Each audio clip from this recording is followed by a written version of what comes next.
Ano yung sabi mo, pinasakay? Yes, sir. Pinasakay. Parang dalawa nga ang gusto kong patunayan, sir. Magkwento ka lang, makakarating ka na rito. Kwentong barbershop, sir. Kwentong barbero lang. Katang isip. Makakarating ka na. Andito po ngayon, napatunayan ko ngayon yun. Napatunayan mo ngayon? Yes, sir. Nandito po ako. Kasi... So, you mean to say, itong committee na ito ay pwede pala mag-imbestiga ng katang isip lang?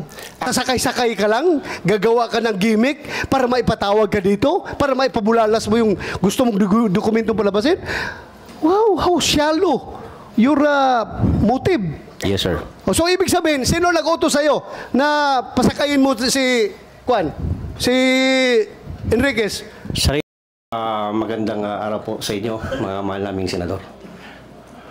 Sa mga nakaraang araw, napukaw ang atensyon ng bayan dahil sa sinasabi ng isang ex-agent Jonathan Morales na dokumento mula sa PIDEA.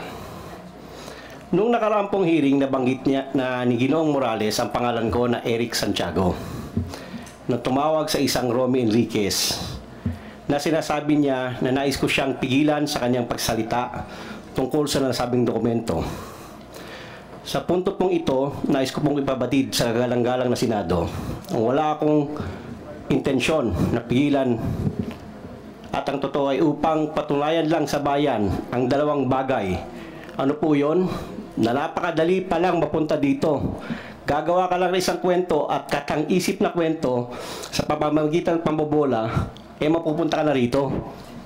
Pangalawa, na upang pabulaanan at bigyang kalinawan ang mga bagay-bagay na sinasabi ni ex-agent Morales sa pamamagitan sa pagpapakita ng mga dokumento na dala ko. Siyensya na, sir. Hindi ako sanay magsalita sa maraming tao. Panglubog lang, sir. Please continue. Gusto ko rin gamitin ang oportunidad na ito upang humingi ng taus-pusong paumanhin sa mga taong walang kinalaman sa aking plano, ngunit alam kong grabing naapektuhan dahil sa paggamit ng kanilang mga pangalan. Unang-una po, kay paring Romy, pare, pasensya na, nasama ka rito. Pero I have to do this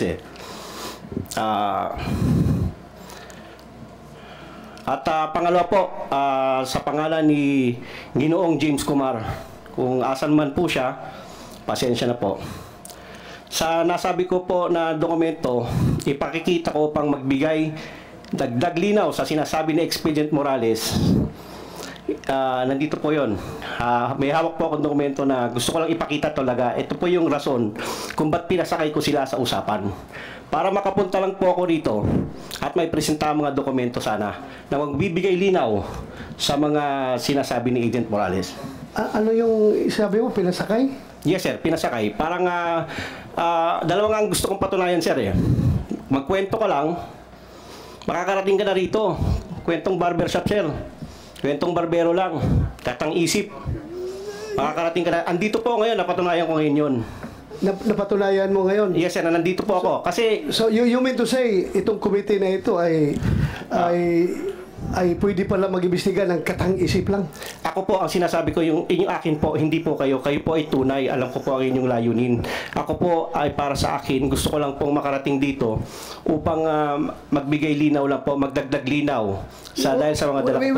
We are not interested of your dagdag linaw.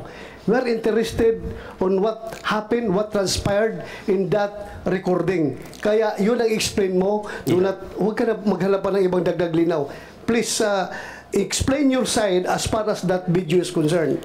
Yun po ay katang isip ko lang. Pasensya na po kayo. Kaya po humingi po ako ng tawad nga po kay paring Romy at saka kay... Katang isip na...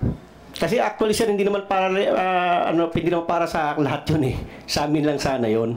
Pero dahil po na napunta po ako dito, dahil nga po sa isang salita niya na... Sandali, katang isip lahat ng sinasabi mo doon? Yes, sir. Kinakatang isip mo ito si... Kaya nga po humingi po ako ng tawad sa kanya eh. Kaya... Wow! Hindi naman kami grade 1 dito, mga senador kami. Ay nako, ibig mong sabihin na binubula mo lang siya para mabula kami, para imbitahin ka dito, para makapagsalita ka ng something against kay Morales. No, mali po. Ganon. Yan ang Mali po, lumalabas hindi po kayo sinasabi mo eh. hindi po kayo dapat kong bulahin. Hindi sir. ako binubula mo, siya ang binubula mo para pagbula mo sa kanya, mabubula rin kami kasi may video yun nga usapan ninyo eh. Ibig mong sabihin, ganun kakagaling iyo. Kahit na ilang bisis ka kaso mo, yung kaso mo, wag mong pasis ko lang yun. Yes, sir. I understand, Pasis sir. lang yun sa aking panerbisyon pagka-pulis. I understand, Kaya huwag mo akong bilugin dito, ha? Yes, sir. Kung siga ka, kung maro ka sa labas, kung nabubula mo yung ibang tao, not me. Yes. Not me. Kasabot ko, sir. Ha? Sabot ko, sir. Anong Bisaya man ka? Taga saan ka? Taga Davao ako, mama, sir. Ibig sabihin, por maro, taga Davao. Dili tao, sir. Ay, Ay. Now, please, continue. Explain your side, yung nangyayari sa usapan na yun. Sige, I will give you the floor. Huwag kang lumihis sa ibang topic. Yun lang muna. Stick to that video. Yung lahat na sinasabi mo doon, bigyan mo ng context, bigyan mo ng explanation, Yes, sir. bakit mo nasabi yung mga bagay na yon. Please. yung kung totoo po, ako po nandito, ang purpose ko po is magsabi ng totoo. Yun nga, sabihin mong totoo, bakit ka tumawag kay Marquez at mga sinasabi mong patatahimikin siya, huwag na magsalita, at may binanggit ka ba nung pangalan na Lam? Ano yung Lam na ibig mo sabihin? Sir, actually, sir, naririnig-rinig ko lang sa YouTube yun, sir. You play, kumsek, you play. Baka sabihin naman, Hindi, ibig sabihin, sir. baka ibig sabihin, yung committee na ito, gumagawa na naman ng AI generated video recording, ha? Kumsek, please play the video. Yung sinabi niyang Lam. Narinig mo lang yan, hindi mo ginamit during your conversation, hindi mo ginamit yung salitang Lam. Sir, ginamit ko ko. O, ginamit ko mo? nga, sir. Kasi ganito nga, Ano sir. ibig mo sabihin ng Lam? Sir, ganito po yun. Naririnig... Sandali! Anong ibig mo sabihin ng Lam? Sinabi mo, binanggit mo. Yes, sir. Naririnig ko po sa YouTube lang yan. Yung Lam, si First Lady, si James. O kaya nga, bakit mo nasabi yung Lam na yun doon? Para pasakayin nga po sila, sir. Kung gusto niyo pong malaman ng totoo. Pasakayin.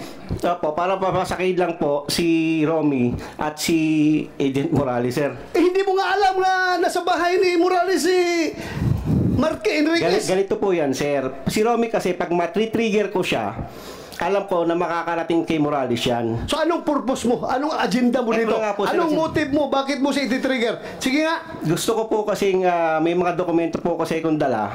Kasi sir, kung napapagod na po kasi ako sa paulit-ulit na sinasabi nila, alam ko naman na mas may explain ko, sir. Dahil sa mga dokumentong dala ko. Ano yung mga dokumento na mo? Pwede ko ba ipakita, sir? But before you show that document, explain your side. Bakit mo sinabi yun? Huwag mo kaming bulahin, ha? Yes, sir. Ha? I will cite you in contempt directly kung magsinungaling ka dito, ha? Kasabot ko, sir. Kasabot Huwag mo kong dalahin sa bula-bula. Kasabot ko, Ha? sir. Kasabot ko. Kumsik, i-play mo nga yung may sinabi siyang Lam. Huwag mong sabihin, bula mo lang kami dito. Wala pong ganun, sir. Sorry po. Sige. Magitan. Okay? Kasi nga yung mama, ha? Hindi, ganito, pakinggan mo muna ko yan. Ganito ko yan. Nung pumutok yan, okay? Huwag kang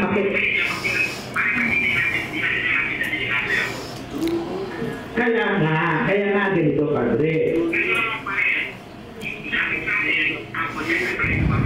Kaya kung Ang narinig natin dyan na voice recording at saka yung nilagay ni Morales na yung line-line dyan na nag-interpret kung ano sinasabi. Totoo, the same as you have heard as your conversation with Santiago? Mr. Senator, the video speaks for itself. Okay, correct. Yung narinig mo dyan, totoo. I confirm, sir. So, Nabola ko po lang po si paring Romy, sir. but I don't find any valid motive. Bakit mo siya bulahin para makapagsalita ka dito? Bakit? Bakit? Why? Oh, why?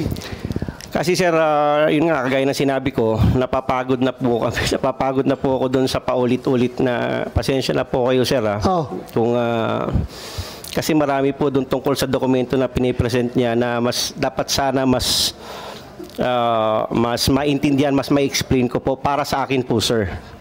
Para lang po sa akin, kung bibigyan niyo po ako ng pagkakataon, sir. Bakit mo ma-explain? Anong kinalaman ng mga record na yan sa pinag-usapan? Kung hahayaan niyo po akong ipakita yung record na yon, maaari po siguro ma-explain ko na mas mabuti. But to start with, yung intention mo is with malice. Ha? Very clear, with malice ang intention mo. Dahil niluluko ka ng tao para lang makapunta dito. So, ibig sabihin, kung kaya mo lukuhin si Enriquez, yung ipipresent mo na papilis dito, pwede rin, lukuhin mo kami dito, ang committee ito. Sir, wala po akong intention na gano'n. Wala nga, but to start with, diloko mo na siya. Pinasakay mo, according to you, pinasakay mo lang siya. Yes, sir. Oh, so paano kami magtiwala ang committee sa'yo kung ganoon pa lang style mo?